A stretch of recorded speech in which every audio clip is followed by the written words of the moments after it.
I have not come here to beg for support from the United States, because I know the United States has no power to support Tibet. And I see the same thing here in India. India would have loved to do everything possible for Tibet, but even today, India is not in that position. As an activist, having worked in the Tibetan freedom struggle for 18 years, I have not seen any truth and justice that people love to talk in conference halls, that become partly the beautified words that are said by government leaders. Truth, justice, human rights does not count anywhere, has no interest at all. What really makes into the calculations of the government policies are basic business interests. Because governments are run not by people who stand for truth and justice. Governments are run by people who are supported by businessmen. And this time, I know we are a people who are struggling for freedom of our country.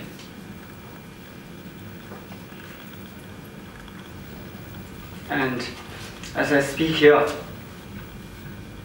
I know it is the courage and the unique spiritual power that our people have acquired of all these times that is taking us through this, and I know we will pass through this.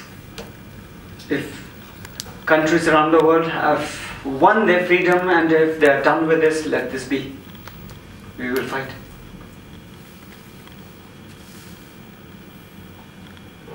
This unique spiritual power that we have acquired has come from India.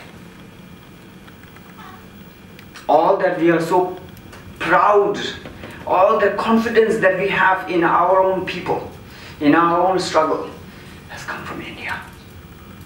And that's why we remain grateful to India. Whatever India says, whether Tibet is part of China, we don't care. Because we have always felt that India is our guru. And this is where we come from. This is where the Tibetan youngsters also come from. You may be feeling that Tibetan youngsters are angry. You may be feeling that Tibetan youngsters are so confrontational. We are. We have to be. I'm ready. We're all ready for that. But we have promised that we will fight for freedom, and in the process we will win our freedom, but we will not kill somebody else. And that is our unique power. We may set ourselves on fire, but we will not kill anybody in the process. And this is our freedom. I've been in prison in Tibet. I've felt how Tibetan prisoners live in freedom in prison, and how the Chinese dictators, how Chinese jailers are so worried and insecure about their own position. And this is what is today reflecting in the position that the Chinese government is running. Is dictatorial control in Tibet. They are so paranoid that the Tibetan farmers, nomads, nuns, monks, students are setting themselves on fire. They are so paranoid. They are losing control there. They are the people who are worried. They are the people who are afraid. They are the people who are scared. They are the people who are going mad. It's not Tibetans. We know. Even when our people set themselves on fire, they are the people who have deep sense of meditation and say, we want His Holiness the Dalai Lama back. We want freedom for Tibet. Most sane thing to say when you are dying with that kind of pain. This is Tibet. This is a unique power. If there is any leverage India seeks, it's not water or border or the Tibetan buffer zone, nothing. It is the Tibetan people. If you ever recognize anything, it is the Tibetan people. And the Tibetan people actually make the Tibetan struggle. If there is anything that is stopping China from attacking India, it is the Tibetan freedom struggle. This is the leverage we are talking about. Today, the Tibetan freedom struggle is led by young Tibetans, whether it's inside Tibet or outside, or Tibetans around the world. This is a sign that Tibetan struggle is not dying, but rising forever.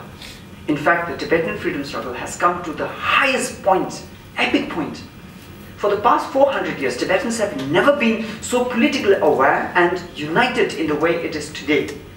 The past Tibetan New Year, Losar, there was not celebrated by the Tibetans, has actually created one unique day where maximum number of Tibetans came together and took part in one day action. Perhaps that was the time when there was a maximum number of Tibetan population taking part in one political action on one day. That shows the unity in the Tibetan struggle. If China has any fear, it's the Tibetans.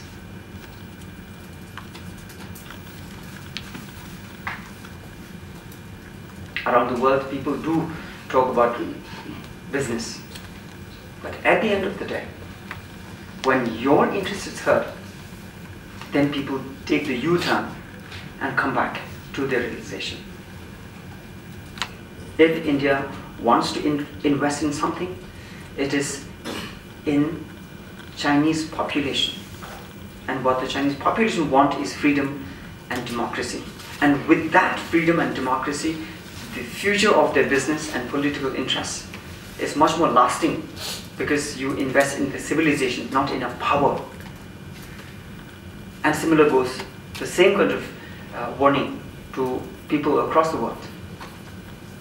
Whether the world cares or not, the Tibetan freedom struggle will continue, and the rage of self-immolations that have been happening in Tibet will not stop. It will continue. And yesterday we have seen one here in New Delhi, right in front of your eyes. Jambi Ishe at the moment is in a critical condition in Ram Manohar Lohia Hospital. And the Tibetan struggle will continue. And if there is any leverage that I have to speak about, it is this. Thank you.